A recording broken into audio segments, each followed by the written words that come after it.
ପିଲାମାନେ ଗଣିତ କଷ୍ଟ ନୁହେଁ, ଗଣିତ କଷ୍ଟ ନୁହେଁ, ଗଣିତ ବହୁତ ସାଧା। ଅଧିକାଂଶ ସମୟରେ ପ୍ରାୟ ସୂତ୍ର ପ୍ରୟୋଗ କରିବାକୁ ପଡିଥାଏ।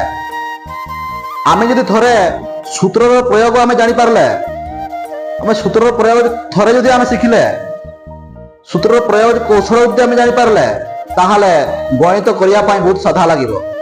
ମୁଁ ସୂତ୍ର ଗୁଡ଼ିକୁ କେମିତି ଆପ୍ଲାଏ କରିବି, କୋଉ କ୍ଷେତ୍ରରେ ଆପ୍ଲାଏ କରିବି, କେମିତି ଆପ୍ଲାଏ କରିବି, ଯଦି ସେଇ ଚିନ୍ତାଧାରା ଥରେ ମାଇଣ୍ଡରେ ଫିଟିଂ ହେଇଗଲା, ତାହେଲେ ଗଣିତକୁ ଭୟ କରିବ ନାହିଁ।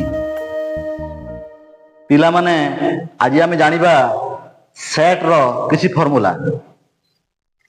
ଏକ ନମ୍ବର ଫର୍ମୁଲା ହଉଛି ଏ union B Mod of equal to A mod of plus B mod of minus A intersection B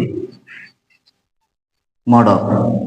পিলা মানে A union B mod of র ফর্মুলা হচ্ছে A mod of plus B mod of minus A intersection B, এবং দুই নম্বর formula হচ্ছে A intersection B, A intersection B mod of equal to A mod of plus B mod of minus A union B, A union B mod of.